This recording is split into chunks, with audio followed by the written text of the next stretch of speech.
ప్రభువైన యేసుక్రీస్తు వారి నామంలో వాయిస్ ఆఫ్ ట్రూ గాడ్ అనే మా యూట్యూబ్ ఛానల్ చూస్తున్నా ఈ వందనములు సమర్పిస్తున్నామండి. నేను క్రీస్తు సంఘ సువార్థికుడిని. విజయవాడ రావులపాడు నెహ్రూ నగర్లో ఉన్నటువంటి స్థానిక సంఘంలో సువార్థికుడిగా నా బాధ్యతలు నిర్వర్తిస్తూ ఉన్నాను. అయితే ఈ మధ్య నాకు చాలా ఫోన్ కాల్స్ వచ్చినాయి ఒక వీడియో మీద. ఏంటి వీడియో అంటే, రాధా మనోహర్ దాస్ గారు మా పక్కనే ఉన్న ఒక ఇంట్లోకి వెళుతూ ఆ ఇంట్లో ఉన్నటువంటి మా సోదరుడు నాగేశ్వరరావు గారితో మాట్లాడినటువంటి ఒక వీడియోని వారి ఛానల్లో అప్లోడ్ చేశారు. సుమారుగా అది 10 లక్షల మందికి పైగానే చూసినట్టుగా నేను గమనించాను. అయితే చాలామంది చర్చిలోకి అర్ధరాత్రి చర్చిలోకి ప్రవేశిస్తున్న రాధా మనోహర్ దాస్ అని ఒక టైటిల్ పెట్టి ఆ వీడియో రిలీజ్ చేసినప్పుడు నన్ను చాలామంది అడిగారు, మీ చర్చ్ బిల్డింగ్లోనికే అతను ప్రవేశించాడా అని అడిగినప్పుడు, యాక్చువల్గా మా చర్చ్ బిల్డింగ్లోకి అతను ప్రవేశించలేదు, కనీసం మా కాంపౌండ్లో కూడా అతను ప్రవేశించలేదు. కానీ మా పక్కనే ఉన్న సోదరులు నాగేశ్వరరావు గారి ఇంటికి వారు వెళ్ళటం అనేది జరిగింది. కానీ టైటిల్ మాత్రం ఒక అబద్ధాన్ని క్రియేట్ చేసి పెట్టారు. సరే, దానికి సంబంధించి ఈరోజు మీతో ఒక నిజాన్ని తెలియచేయాలని ఇలా ఛానల్ ద్వారా సమాచారం పంచుకుంటున్నాం. మనతో ఏ వ్యక్తితోనైతే రాధా మనోహర్ దాస్ గారు ఏ వ్యక్తి ఇంట్లోకి అయితే వెళ్ళి చర్చించారో వారే ఇప్పుడు మన ఎదుటున్నారు. నాగేశ్వరరావు గారు, ఏం జరిగిందని వారిని మనం అడిగి తెలుసుకుందాం. నాగేశ్వరరావు గారు, మీకు మరొకసారి ప్రభువైన యేసుక్రీస్తు నామములో వందనములు సమర్పిస్తున్నామండి. నాకు తెలిసి దాదాపుగా ఒక 20 years నుంచి 20 సంవత్సరాల నుంచి మీరు నాకు తెలుసు. అయితే మీరు నాకు తెలిసినప్పటి నుంచి క్రైస్తవ మార్గాన్ని అనుసరించారు.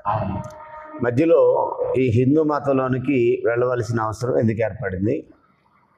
మరలా తిరిగి ఇప్పుడు మరలా క్రైస్తవ మార్గమే సరి అయిందని మరలా దానిలోనికి రావడానికి గల కారణాలు ఏంటి అనేది మీరు చెప్తే తెలుసుకున్నాను అనుకున్నాను. అడిగారు, ఎందుకంటే వాళ్ళ సమాజానికి కావాల్సిన విషయాలు ఇవన్నీ కూడా. నేను క్రైస్తవ మార్గాన్ని వదిలేసి హిందూ మతంలోకి వెళ్తానికి గల కారణాలు మీరు చక్కగా అడిగారు. అయితే వాటి గురించి నేను క్లుప్తంగా చెప్తాను. 2-3 మాటలు. క్రైస్తవ మార్గాన్ని వదిలేయటానికి ఈనాడు ఎవరైతే కుహ్న మేధావులు బైబిల్ని దొరకాలని, బైబిల్లో తప్పులు ఉన్నాయని చెప్తున్నారో, వాస్తవానికి బైబిల్లో తప్పు ఉందని నేను అనలేదు. క్రైస్తవ మార్గాన్ని విడిచి హిందూ మతంలోకి నేను వెళ్ళా, బైబిల్లో తప్పు ఉందని. మనుషుల్లో కొన్ని బలహీనతలు చూసి వెళ్ళానే తప్ప బైబిల్లో తప్పులు కనిపించి ఇది సరైనది కాదు, మనుషులకు ఉపయోగపడేది కాదు అని నేను ఆ రూట్లో ఆలోచించి నేను వెళ్ళలేదండి. Okay, very good. మనుషుల్లో ఏదో మీకు నచ్చని విషయాలు జరిగాయి, క్రైస్తవులు అని చెప్పుకున్న వారు. అది మీరనే కాదు, నా చిన్నప్పటి నుంచి నేను మా ఊర్లో పుట్టి పెరిగి చూసుకుంటూ వస్తున్న క్రైస్తవులు అనే వాటిని చూసే తప్ప బైబిల్ ఏదో లోపం కనిపించిందని నేనైతే వెళ్ళలేదు. బైబిల్ అయితే మీకు ఏ లోపం లేదండి. క్రైస్తవులు అని చెప్పుకున్న వారిలో మీకు కనిపించిన కొన్ని లోపాలను బట్టి ఈ మార్గాన్ని వదిలేసి హిందూ మతంలోకి వెళ్ళటానికి జరిగింది. Right, okay. మరలా తిరిగి ఇదే మార్గంలో ఇదే కరెక్ట్ అని రావడానికి గల కారణం ఏంటి?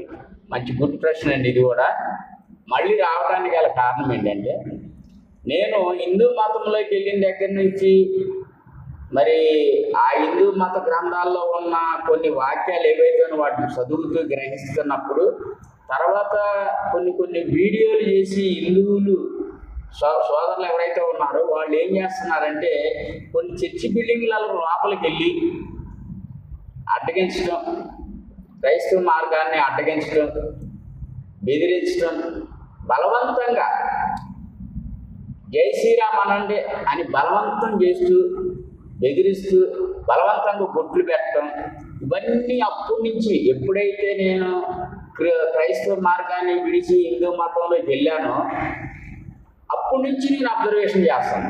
బలవంతంగా వాళ్ళు అలా చేసే కార్యక్రమాలు చూస్తున్నారు మీరు. అవునా?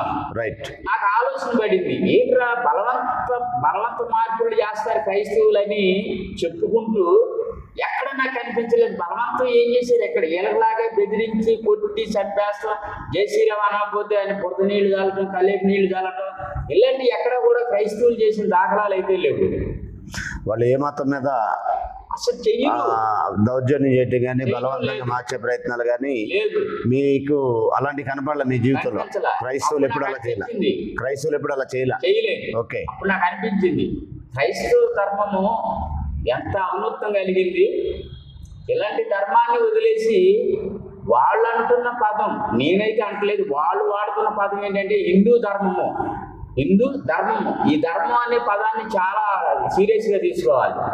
ధర్మం అంటే న్యాయాలు చేసేది అనుకున్నా కానీ నేతకి దమ్మి వెళ్ళి దౌర్జన్యం చేసేది కాదు చేయటం అనుకోలే మీరు అని చేస్తారు అనుకోలే. అదే న్యాయం ఏదైతే ఒక వ్యక్తికి అన్యాయం జరుగుతుందో దానికి అతనికి ఏం కావాలో అలాంటిది చేస్తారు కాబట్టి అందుకే హిందూ ధర్మము అని అంటున్నారని నేను అనుకున్నా. కానీ తీరా అప్పటి నుంచి ఇప్పుడు చూస్తున్నప్పుడు బలవంతంగా ఎవరిని పడితే వాళ్ళని తిట్టడం, నోటుకు వచ్చిన వల్గర్ భాష, ఇది ఎట్లా ధర్మం అయితే అని ఈ రోజుకి, అంటే మొన్న 1 వీక్ దాకా నేను కళ్ళు తెరవలేదు. అన్ని ఆలోచించి నిజంగా క్రైస్తవ మార్గంలో ఉన్నవారు ఎవరు కూడా సువార్థికులు ఎవరిని బెదిరించిన దాఖలాలు లేవు, ఎవరి మీద గొడవకి వెళ్ళిన దాఖలాలు లేవు, బూతులన్న దాఖలాలు లేవు. మరి ఇలాంటి ధర్మాన్ని నేను క్రైస్తవ మార్గాన్ని వదిలేసి హిందూ ధర్మంలోకి వెళ్తాం ఏమాత్రం న్యాయము? తర్వాత రేపు నేను చనిపోయిన తర్వాత నాకేం పరిష్కారం? ఆ గ్రంథాల్లో అయితే నాకేం పరిష్కారం కనిపించలేదు.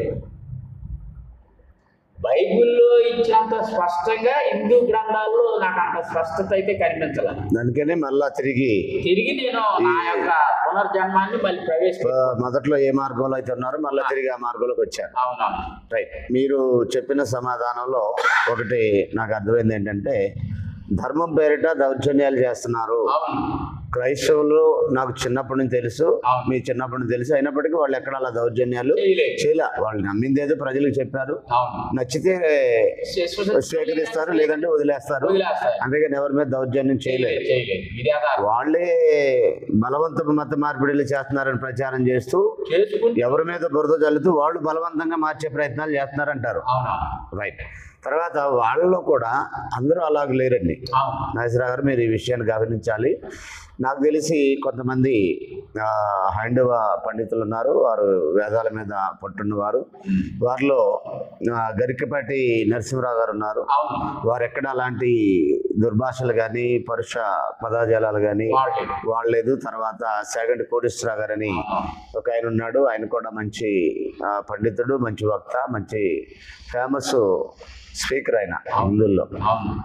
వారి భక్తి ఛానల్లో కూడా ఎక్కువగా వాళ్ళ ప్రోగ్రాలు టెలికాస్ట్ అవుతుంటాయి.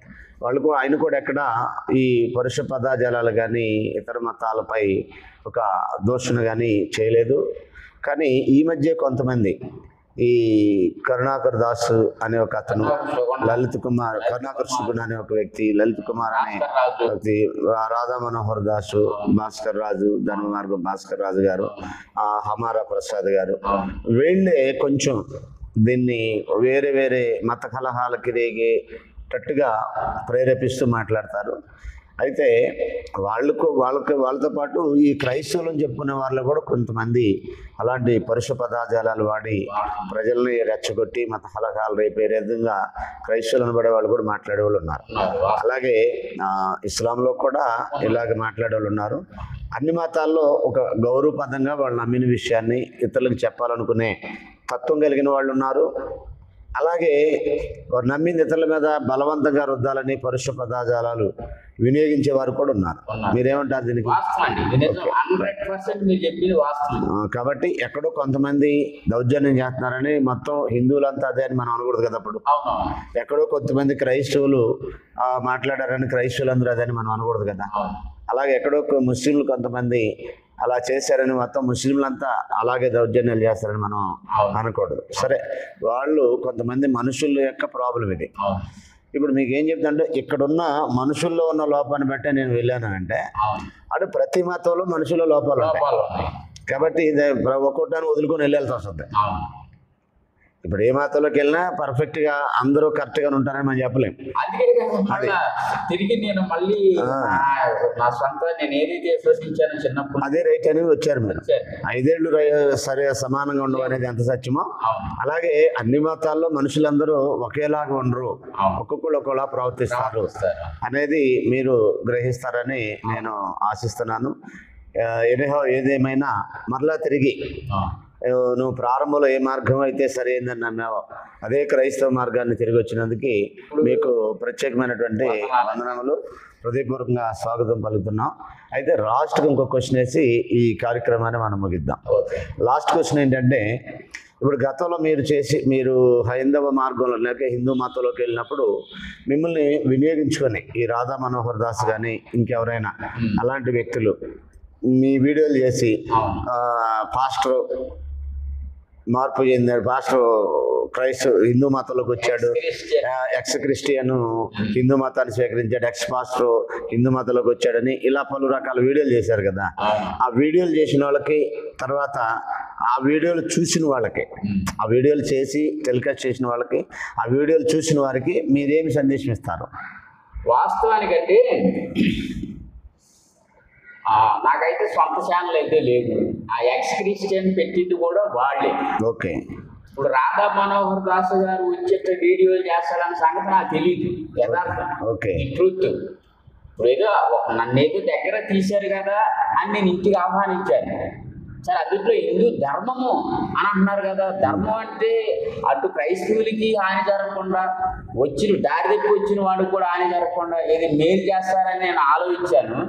వాళ్ళు ఎనహమాల నుండి వీడియో తీసే సంగతి అసలు ఇట్లా యూట్యూబ్లో పెడతారు, ఇట్లా ఒక వ్యక్తి జీవితాన్ని రకరకాల నాశనం చేయొచ్చు అన్నది నేను ఆ వీడియో చూసిన తర్వాత తెలుసుకున్నాను. అంటే ఇప్పుడు నేను అడుగుతున్నాను, వీడియో తీసి టెలికాస్ట్ చేస్తారని మీకు తెలీదా? నిజంగా ప్రమాణం పూర్తి నాకు తెలియదు. రైట్. మీకు దేవుడికి తెలిసేది, మీకు తెలియచేశారా అనేది మీకు తెలియాలి, దేవుడికి తెలియాలి. వాస్తవాన్ని మాకు తెలియదు. సరే, మీరు ఏం చెప్పారో అదే మేము విశ్వసించాలి. అయితే ఒకటి, ఇప్పుడు మీరు ఫస్ట్ నుంచి మనం ఈ వీడియో ప్రారంభించిన దగ్గర నుంచి గారు ఏమండి అంటున్నాం. ఇది ఎవరు నేర్పిన సంస్కారం? యేసుప్రభు నేర్పారు. నా ప్రభు నాకు నేర్పిన సంస్కారం అది. మరి అదే నేను హిందూ ధర్మంలోకి వెళ్ళినప్పుడు ఆ భాష, వల్గర్ భాష ఎలా ఉంటుంది, భయంకరంగా ఉంటుంది. నాకైతే ఆ గొప్పతనం ఏంటంటే, అది ఎంత మూర్ఖుడైనా కూడా దగ్గర తీసి నానా తమ్ముడు లేకపోతే బ్రదర్ ఇలా ఉండండి అని చెప్తారు. మరి హిందూ ధర్మం అని ఒక వీడియో తీసి అర్ధరాత్రి రావర్పాడు నెహ్రూ నగర్లో ఉన్న రాధా మనోహర్ దాసు అర్ధరాత్రి చర్చిలో దూరి ప్రవేశించి, చర్చిలోకి దూరాడా, మీ ఇంట్లోకి దూరాడా? వాస్తవానికి అసలు చర్చి లోపల కాంపౌండ్ లో కాదు కదా, అసలు ఈ చర్చి బిల్డింగ్ అది కాంపౌండ్ బయట. ఆ గేట్ దాకా బోర్డు చూడటానికి వచ్చారు. రోడ్డు మీద బోర్డు చూశారు అంతే, లోపలికి అసలు రాలా. నా ఇంట్లోకి వచ్చారు. మీ ఇంట్లోకి వచ్చారు కానీ నేను వాళ్ళ దగ్గరికి వెళ్ళా కాబట్టి, నేను ఆహ్వానించాను కాబట్టి, ఫస్ట్ తొలి దినాల్లోనే ఇంత రాధాంతం చేశారు. అసలు ఇది ఏంటి? తర్వాత నేను ఆ వీడియో చూస్తున్న కొద్దీ, ఆ కామెంట్లు చూస్తున్న కొద్దీ నాకు అనిపించింది ఏంటంటే, రాధా మనోహర్ దాస్ గారు అనే ఒక వ్యక్తి మట్టి చెల్లించి వాడు ఆ విధంగా చేయడానికి గల కారణం ఏంటంటే, ఒక డబ్బు మీద వ్యామోహం తప్ప. ఓకే. డబ్బు మీద వ్యామోహంతో అనిపించింది నాలాంటి వాళ్ళని అమాయకుల్ని దగ్గర తీసి వీడియోలు చేసుకొని 4 రూపాయలు సంపాదించుకుంటున్నాడు. ఇది ఎలా ధర్మం అయితే మీరు చెప్పండి. అంటే ధర్మం పేరట మీలాంటి అమాయకులు వినియోగించుకొని ధనార్జన చేస్తున్నాడు అనేది మీ స్టేట్మెంట్. అంతే, నేను చూసాను కాళ్ళతో. ఓకే. తర్వాత ఇప్పుడు మీ ఇంట్లోకి వచ్చాడని మీకు తెలుసు, చర్చ్ బిల్డింగ్ లోకి అసలు ఎంటర్ అవ్వాలి, కానీ టైటిల్ మాత్రం అర్ధరాత్రి చర్చిలోకి ప్రవేశిస్తున్న రాధా మనోహర్ దాస్ అని టైటిల్ పెట్టారండి. అదే కదా. అప్పుడు మీకు ఏమనిపించింది? హిందూ ధర్మం అంటే అదే కదా. ధర్మం అంటే నేను అనుకున్నాను ఉన్నాడు చెప్తారని నేను అనుకున్నా, కానీ చర్చ్ బిల్డింగ్ లో దూరకుండా నా ఇంట్లోకి వచ్చి ఆ గేట్ కాడికి వచ్చి ఏదో 4 ప్రబోధకులను వేసుకొని వచ్చి చర్చ్ బిల్డింగ్ లోకి అర్ధరాత్రి రాధా మనోహర్ దాస్ ప్రవేశించాడు అని ప్రగల్భాలు వ్యర్థమైనవి, అబద్ధాలు. నిజమైతే కాదు. మీ ఇంట్లోకి వచ్చారు కానీ చర్చ్ బిల్డింగ్ వచ్చారు. ఓకే. సరే, ప్రజలకు ఏం నేను చెప్పాలనుకుంటున్నారు? ప్రజలకు ఏం చెప్పాలనుకుంటున్నా అంటే రాధా మనోహర్ దాసే కాదు, ఇట్లా చాలా మంది హిందూ ధర్మం అని పేరు చెప్పుకొని ఎవరైనా బలహీనలు ఉంటే వాళ్ళ దగ్గర తీసి వాళ్ళ ద్వారా 4 మాటలు తీసుకొని వీడియో చేసుకొని 4 రూపాయలు సంపాదించుకుంటున్నారే తప్ప అది వెళ్ళిన వ్యక్తికి ఏ విషయంలో కూడా ప్రయోజనకరం లేదు. సరే, ప్రజలకి మీరు గతంలో చేసిన వీడియోలు బట్టి మీరు ఏం చెప్పదలుచుకున్నారు? నేనేం చెప్పదలుచుకున్నానంటే, ఇప్పుడు మీరు చాలా మంది రేపు అడుగుతారు ఈ దిశైనా ఏమైనా బైబిల్ మీద పొరచెల్లావు కదా, ఇది ఎంతవరకు వాస్తవం? నేను మీ నెంబర్ కూడా ఇస్తాను. ఇవ్వాలి మరి. ఇప్పుడు నా నెంబర్తో పాటు మీ నెంబర్ కూడా అక్కడ మేము డిస్ప్లే చేస్తాం. మీ నెంబర్ కూడా ఇస్తాం. అయితే నేను దీనికి ఏం చెప్పదలుచుకున్నానంటే, బైబిల్లో అయితే తప్పులు లేవు, మరి ఇప్పుడు లేవు అంటున్నావు కదా ఈ వీడియోలో. అంత మునుపు బైబిల్లో తప్పులు ఉన్నాయని చెప్పావు కదా, దీన్ని ఎలా సమర్థించుకుంటావా అని అడుగుతారు. నేనేమంటానంటే, ఒక వ్యక్తి ఫేమస్ అవ్వాలంటే అడ్డదారులు వెళ్తేనే. ఓకే, అడ్డదారులు ఎంచుకొని అవ్వాలనుకున్నారు అంతేగాని తప్పులు ఎతికైతే కాదు. అసలేం తప్పు? ఇప్పుడు కొంతమంది పుణ్య మేధావులు బైబిల్ దేవుడు స్త్రీల్ని సప్లై చేసే దేవుడు అని రకరకాల పిచ్చి కామెంట్లు పెట్టి తమిళంలో రకరకాలు ఇచ్చేస్తున్నారు. నేను కూడా భవిష్యత్తులో రేపు ఒకవేళ మళ్ళా వీడియో చేయాల్సి వస్తే నేను కూడా ఇప్పుడు హిందూ గ్రంథాల్లో ఉన్న ఇతిహాసాలే కానీ, ఉపనిషత్తులే కానీ, పురాణాలే కానీ ఒక్కొక్కటి ఉన్నాయి, చాలా భయంకరంగా ఉన్నాయి. అవన్నీ నేను కూడా రేపు మీతో ఇంతమట్టి మీతో నేను ప్రస్తావించలేదు, యథార్థం. ఓకే, నేను రేపు ఒక్కొక్కటి ప్రస్తావిస్తాను. అయితే ఎప్పుడు ప్రస్తావిస్తానంటే, నిజంగా రాధా మనోహర్ దాస్ గారు చర్చి బిల్డింగ్లో రాకుండానే వచ్చానని ఒక వీడియో తీసి 10 లక్షల మంది సంపాదించుకున్నాడు. సరే, అది వేరే 10 లక్షల వ్యూవర్స్ ని సంపాదించుకున్నాడు. అసలు అది వాస్తవం అయితే కాదు. దయచేసి రాధా మనోహర్ దాస్ గారు ఆ వీడియో డిలీట్ చేయండి. సోదరులారా, హైందూ సోదరులారా, సోదరి మండలారా, హిందూ సోదరులారా, హిందూ సోదరులారా, మీ అందరికీ నా ప్రత్యేకమైన చేతిలో దండం పెడుతున్నాను. ఆ రాధా మనోహర్ దాస్ గారితో నేను తిరిగిన వ్యక్తిని. నేను కావాలని ఇక్కడ సువార్థికులు ఉన్నారని బుద్ధసాలను ఉన్నదేదో లేనిదేదో మీరందరూ గమనించిన వాళ్ళు కాదు. నేను అతనితో కొన్నాళ్ళు తిరిగాను కాబట్టి, ఒక్కొక్క వ్యక్తిని చూసుకుంటూ వచ్చాయి కాబట్టి వీళ్ళ మాటలు నమ్మొద్దు. సత్యమేదో అసత్యమేదో తెలుసుకోండి. రాధా మనోహర్ దాస్ గారు, నేను వారు అని ఎందుకు అంటున్నానంటే, బైబిల్ నేర్పిన భాష ఇది. అదే హిందూ మతం నేర్పిన భాష అయితే అది వేరుగా ఉంటుంది, చాలా ప్రమాదంగా ఉంటుంది. అది క్రైస్తవ సువార్థికులు ఒప్పుకోరు ఆ భాష మాట్లాడినా కానీ. దయచేసి హిందూ సోదరులారా, రాధా మనోహర్ దాస్ గారికి ఈ వీడియోని షేర్ అయ్యేలాగా, ఆయన దగ్గర షేర్ అయ్యేలా చేయండి. ఎందుకు చెప్తున్నానంటే, హిందూ గ్రంథాల్లో మతాల్లో కూడా ఎన్నో లోపాలు ఉన్నాయి. అవన్నీ నేను బయట పెడితే మీకు కూడా చాలా చెడ్డ పేరు వస్తుంది. అవన్నీ రాకుండా ఉండాలంటే ఆ వీడియోని డిలీట్ చేయండి. నేను ప్రేమపూర్వకంగానే మిమ్మల్ని ఆర్జిస్తున్నాను. రైట్, నేను ఒక చిన్న విన్నపం మీకు. ఇప్పుడు క్రైస్తవుల దేవుడు, బైబిల్ దేవుడు స్త్రీలను సప్లై చేసేవాడని కరుణాకర్ సుగుణ అది ఇంకెవరో మాట్లాడారని అంటున్నారు మీరు. ఇలాగ నేను కూడా తప్పులు వేదటం మొదలైతే వాళ్ళ గ్రంథాల్లో కూడా చాలా ఉన్నాయి, నేను కూడా వాటిని చెప్పగలనని మీరు అన్నారు. నా విన్నపం ఏంటంటే, లెట్ మీ కంప్లీట్ వినండి నేను చెప్పింది. నీకు అర్థం కానప్పుడు ఆ గ్రంథాలు తప్పు అనుకోవచ్చు మీరు. ఇప్పుడు స్త్రీలను సప్లై చేసేవాడని బైబిల్లో వాళ్ళకు వచ్చిన తీసుకొని వాళ్ళకి అర్థం కాలేదు. అది వాస్తవానికి నువ్వు ఆదికాండం 2:18 నరుడు ఒంటరిగా ఉండేది మంచిది కాదని సాటి అయిన సహాయంగా భార్యను చేశాడు, స్త్రీని చేశాడు.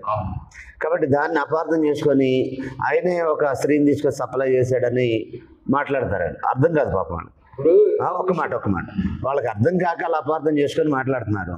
అలాగే ఈ రామాయణంలో కానీ, మహాభారతం కానీ, పురాణాలు కానీ, ఇతిహాసాలు కానీ, వేదాలు కానీ, ఉపనిషత్తులు కానీ, వాటిల్లో విషయాలు మీకు అర్థం కాక అపార్థం చేసుకుని అందులో తప్పని మీరు కూడా అనుకునే అవకాశం ఉందిగా. మంచి ప్రశ్న అడిగారండి. ఇప్పుడు ముందు బైబిల్లో ఎవరైతే బైబిల్ దేవుడు స్త్రీలు సప్లై చేసే దేవుడు అంటున్నారో అక్కడ ప్రారంభించి నేను ఇక్కడ కూడా వస్తాను. ఇప్పుడు అక్కడ దావీదు మహారాజు గారు చేసిన పొరపాటు ఏదైతే ఉందో అది దేవుడే స్వీకరించలా, ఖండించాడు. ఎలాంటి ఖండించాడంటే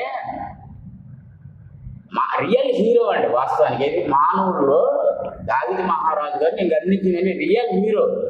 అలాంటి రియల్ హీరో అడవులెంబడి పారిపోయేలా చేశాడు దేవుడు. మీరు అన్నారు చూడు, క్రైస్తవులకు ఎందుకు వచ్చావు నాశరావు అని. మళ్ళీ క్రైస్తవ మార్గంలో రావడానికి గల కారణం లేదు. అంటే దావీదు మహారాజు గారితో పోల్చుకున్నంత వ్యక్తిని కాదు, కానీ వారు నడిచిన పాదాలు కంటిన మట్టి కూడా నేను సరిపోను. కానీ అది ఊహించుకున్నాను. నేను ఎలా ఊహించుకున్నానంటే, నా కడుపును పుట్టిన కుమారుడు సేమ్ సిచ్యువేషన్లో నేను బైబిల్ మీద బురద జల్లుతూ క్రైస్తవుల మీద పోరాటం చేస్తూ క్రైస్తవుల్ని అందరి మాటలు అంటున్న టైంలో మరి నేను ఎలా అనుకుంటాను, అది అలాగే అనుకుంటాను. నా కుమారుడిని కళ్ళు తెరిపించి వాడి చేత పచ్చడి రోగాల బండతో కొట్టిస్తే, నిన్ను కొట్టాడు నీ కుమారుడు, కొట్టిస్తే భయంకరమైన తల పగిలిపోయి ఏడు కూడా సగం తీసేసాడు. ఏడు కూడా సగం తీసేసాడు. అత్త కూడా చచ్చిపోతాడని చెప్పాడు డాక్టర్. అట్లాంటి సమయంలో క్రైస్తవులకి నేను శత్రువుని ఆ టైంలో. అలాంటిది క్రైస్తవులు వచ్చి ప్రార్థన చేసి నా అవసరాలు ఏంటో కూడా తీర్చారు. అవసరాలు తీర్చారని నేను వాళ్ళకి వెళ్ళి న్యాయం మాట్లాడాను, ఉన్నదేదో అది మాట్లాడాలి. అప్పుడు నేను బెడ్ మీద ఉన్నప్పుడు ఆలోచించాను, దావీదు మహారాజు గారికి ఏమైతే జరిగిందో ఇప్పుడు వీళ్ళు ఏమంటున్నారు, సప్లై చేసే స్త్రీలు సప్లై చేస్తారు అంటున్నారు కదా. చెయ్యండి, ఆయన శిక్షిస్తాడు, శిక్ష కంపల్సరీ. మీరు కూడా మానుకోండి ఇవన్నీ చేయటం. నన్ను నిజంగా రియల్గా నా జీవితంలో జరిగిందండి. నా కుమారుడు పచ్చడి రోగాల పంట తీసుకొని ముందు నెత్తి మీద ఒక దెబ్బ వేసాడు గట్టిగా. ఆ తర్వాత చెయ్యి అలా పెట్టారు కాబట్టి బతికాను. ఈ చెయ్యి మీద మళ్ళీ 2 దెబ్బలు కొట్టినప్పుడు ఏలు పగిలిపోయింది. అప్పుడు నేను ఇక కళ్ళు తెరిచాను.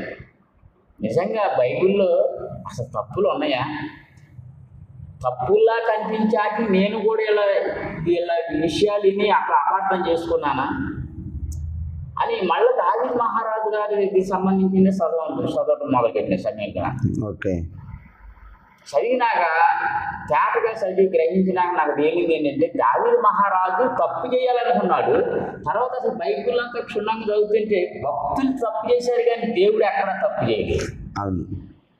భక్తులు తప్పు చేశారని చెప్పేసి దేవుడు ఎక్కడా సపోర్ట్ చేయలేదు. ఒక విషయం ఇక్కడ బైబిల్ని అపార్థం చేసుకునే వారికి మీ వేదికగా నేను ఇచ్చే సమాచారం ఏంటంటే, బైబిల్ అనేది సత్య గ్రంథం అనటానికి నేను నా స్టడీలో తెలిసింది ఏంటంటే, మంచిని చెడుని రెండింటిని విడదీసి చెప్పాడు. జరిగిన సంభవాలు చరిత్రలో జరిగినట్టుగా అక్కడ రికార్డ్ చేశాడు. ఇప్పుడు లోతు తన కుమార్తెలకు సంబంధించింది అక్కడ జరిగిన విషయాన్ని ఏమి దాయకుండా ప్రజలకి రాతపూర్వకంగా తెలియజేయటగల ఉద్దేశం ఏంటంటే అలా జరగకూడదని. అలాగే కోడలతో తప్పు చేసినటువంటి యాకోబు చరిత్ర, యోధా చరిత్రని ఎందుకు బైబిల్లో రికార్డ్ చేశాడంటే అలా జరగకూడదని. అక్కడ యోధా కూడా ఒప్పుకున్నాడు, నువ్వు నాకంటే నీతిమంతురాలివి అని తన కోడలతో అతను మాట్లాడతాడు. అపార్థం చేస్తున్న వాళ్ళకి ఏంటంటే ఇది ఒక భూత పుస్తకం అని తప్పుగా మాట్లాడుతున్నారు. అపార్థం చేసుకోవడం వల్ల వచ్చినటువంటి రాంగ్ ఇంటర్ప్రిటేషన్ అంటే తప్పుడు తర్జుమాలు లేదా తప్పుడు వ్యాఖ్యానాలు ఇవి అని చెప్తున్నాను. నేను మీకు చెప్పేది ఏంటంటే, ఫైనల్గా మనం ఈ ప్రోగ్రాం క్లోజ్ చేసే ముందు, మన భారతీయులు ఇది సెక్యులర్ కంట్రీ, అంటే ఒక మతానికి సంబంధించింది కాదు. భారతదేశం అంటే ఇందులో సిక్కులు ఉన్నారు, బౌద్ధులు ఉన్నారు, జైనులు ఉన్నారు, కొంతమంది పార్షియన్లు ఉన్నారు, హిందువులు ఉన్నారు, ముస్లింలు ఉన్నారు, క్రైస్తవులు ఉన్నారు. మనకి చిన్నప్పుడు నేర్పింది ఏంటంటే, భారతదేశం నా మాతృభూమి, భారతీయులందరూ నా సహోదరి సహోదరులు. ఈ దేశంలో మనకి సిటిజన్షిప్ ఉంది, పౌరసత్వం ఉంది. మన పౌరసత్వం భౌతికంగా భారతదేశంలో ఉన్నాయి కాబట్టి ఇందులో ఉన్న వాళ్ళందరూ మన సహోదరి సహోదరులే. భక్తికి సంబంధించి ఎవరికి సంబంధించిన విశ్వాసాలు వారికి ఉంటాయి. మన రాజ్యాంగం ఆర్టికల్ 24, 25 ఏం చెప్తుందంటే, భావ స్వేచ్ఛ, మత స్వేచ్ఛ అంటే వాక్ స్వాతంత్రం మనిషి కల్పించింది. నువ్వు నమ్మినటువంటి మతాన్ని నువ్వు స్వీకరించవచ్చు, దాన్ని నువ్వు ప్రకటించుకోవచ్చు. బలవంతంగా ఎవరి మీద రుద్దకూడదు, కానీ నువ్వు నమ్మిన సిద్ధాంతాన్ని ఇంకొకరు తెలియచేసే వాక్ స్వాతంత్రం మన రాజ్యాంగం మనకు కల్పించింది. మహానుభావుడు అంబేద్కర్ గారు ఈ విషయంలో దేశ ప్రజలందరికీ మేలు చేశాడని నేను నమ్ముతాను. కాబట్టి ఆ విషయాన్ని మనం స్వాగతించాలి. ప్రజలు బాగుండాలి, దేశం బాగుండాలి. దేశంలో ఎక్కడ అల్లర్లు జరగకూడదు, ఎక్కడ మత కలహాలు జరగకూడదు, ఎక్కడ ఎవరి విశ్వాసం ఇంకొకరి మీద బలవంతంగా రుద్దకూడదని ఒక క్రైస్తవుడిగా నేను కోరుకుంటున్నాను. మిమ్మల్ని కూడా అదే అర్జిస్తున్నాను. మీరు ఎందుకంటున్నానంటే, నేను కూడా చేస్తాను వీడియోలు అని అన్నప్పుడు మీరు అలా రెచ్చగొట్టే వీడియోలు చేయకూడదని. ఒకవేళ ఈ విషయం మాట్లాడుతున్నప్పుడు నేను కూడా మాట్లాడాల్సి వస్తుందని మీకు అర్థమైంది, మాట్లాడవచ్చు. నేను మిమ్మల్ని కంట్రోల్ చేసే రైట్స్ నాకు లేవు.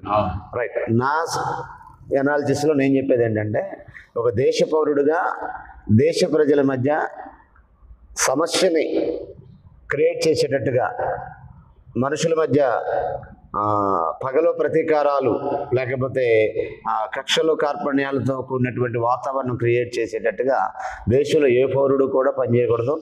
నేను దానికి పూర్తిగా వ్యతిరేకిని. అలా పనిచేసే వారికి, ఒకవేళ మీరు చేస్తున్నా మీకు కూడా నేను వ్యతిరేకిని. ఎవరైనా ఈ దేశంలో ఏ మతం అయినా కావచ్చు, వాళ్ళు నమ్మిన మతంలో వాళ్ళు కొనసాగుతారు. వాళ్ళందరూ బాగుండాలని నేను కోరుకుంటాను. మార్గాలను ఎప్పుడు కూడా మీరు ఎంచుకోరు, వాటిని చేసేవాళ్ళని కూడా ఎంకరేజ్ చేయరు. ఆ విషయం నాకు తెలుసు. నాకు ఎందుకంటే మీకు నాకు ఒక 20 years నుంచి ఉన్న బంధం అలాంటిది. ఇప్పుడు నేను ఎందుకు ఆ మాట అనాల్సి వచ్చిందంటే, రాధా మనోహర్ దాస్ గారు నన్ను చూడటానికి వచ్చి అసలు నిజంగా ఆ రోజు నుంచి వీడియోలు ఎలా చేస్తారని నాకు తెలియదు. ఎట్లా వచ్చి దొంగతనాన్ని వీడియోలు చేసి ఆయన మనతో మాట్లాడుతూనే ఆయన సంబంధించిన వాళ్ళు ఇట్లా వీడియో చేసి దాని తగ్గినలో ఇలా పెట్టుకొని గొప్ప చేసుకుంటారు. అది ఆ వీడియో ఏదైతే ఉందో మళ్ళా నేను క్రైస్తవులో కొనసాగుతున్నా కాబట్టి అదే హిందూ ధర్మంలో హిందూ మతంలో కొనసాగితే పెట్టుకోమానండి. నేను మళ్ళా తిరిగి క్రైస్తవులోకి వచ్చా కాబట్టి, క్రైస్తవ మార్గాన్ని ఎంచుకున్నా కాబట్టి ఆ వీడియో డిలీట్ చేయమని అంటున్నా. అది చెయ్యకపోతే మీరు కూడా వీడియోలు చేస్తాను.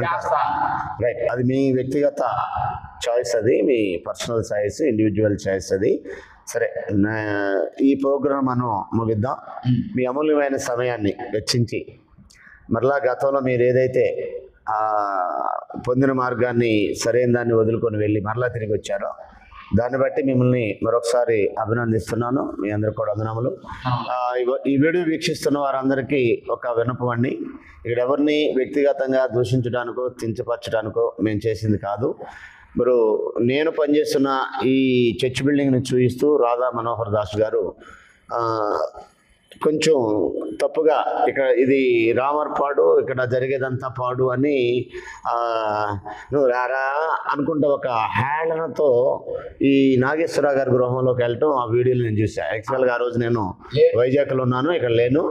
అయినప్పటికీ చర్చ్ బిల్డింగ్లోకి అయితే ఆయన రాలేదు, అది మేము చెప్పాలనుకున్నాం.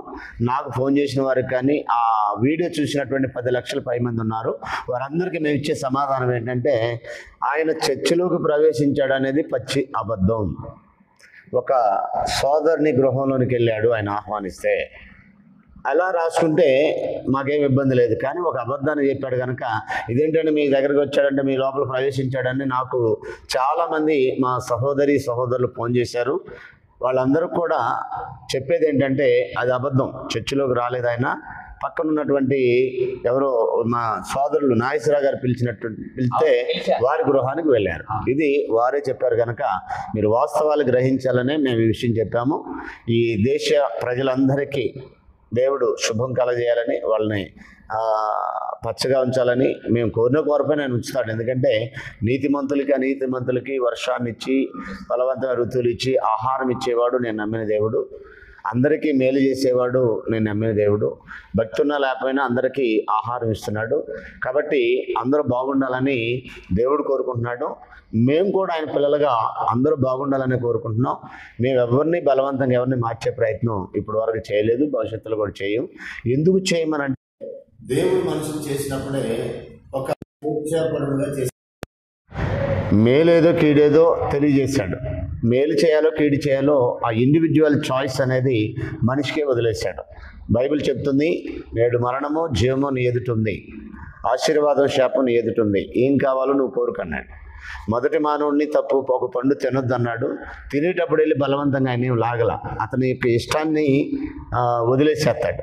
కాబట్టి దేవుడే అలాగ మనుషులు వారి ఇష్టానికి వారు ఏం చేయాలనుకుంటే చేయడానికి వదిలేసినప్పుడు ఆయన పిల్లలు ఎవరిని బలవంతం చేయాల్సిన అవసరం లేదు. ఒకవేళ ఎవరైనా బైబిల్ అర్థం కాక బలవంతపు మత మార్పిడిలు చేసే ప్రయత్నం చేస్తే వాళ్ళు కూడా మారు మనసు పొందాలని, మార్పు చెందాలని మేము హృదయపూర్వకం కోరుకుంటూ ఈ దేశ ప్రజలందరూ సుభిక్షంగా ఉండాలని మరొకసారి కోరుకుంటున్నాం. మళ్ళా ఈ రీసెంట్గా జరిగినటువంటి ఈ ఉగ్రవాదుల యొక్క దాడిని మేము తీవ్రంగా ఖండిస్తున్నాం. అలాంటిది దేశం మీద ఎక్కడ జరగకూడదు. ఆ విషయానికి వస్తే మేము 100% సపోర్ట్ అవర్ కంట్రీ ఇండియా. మేము ఇండియానే సపోర్ట్ చేస్తాం. మేము అలాంటి ఉగ్రవాదాన్ని సపోర్ట్ చేసే పాకిస్తాన్ ఎట్టి పరిస్థితుల్లో సపోర్ట్ చేయము. We love India. I proud to be an Indian. At the same time I proud to be the disciple of Lord Jesus Christ. నేను యేసుక్రీస్తు శిష్యుడైనందుకు ఎంతగా గౌరవిస్తున్నానో ఈ దేశంలో పుట్టినందుకు కూడా ఈ దేశ పౌరుడిగా అంతే గౌరవిస్తున్నానని చెప్తూ ఈ దేశంలో ఉన్న పౌరులందరూ కూడా నా సహోదరులుగా భావిస్తూ మీరందరూ బాగుండాలని మరొకసారి కోరుకుంటూ ముగిస్తున్నాం. మీ అందరికి కూడా యేసు ప్రభువారి నామములో వందనములు సమర్పిస్తున్నాం.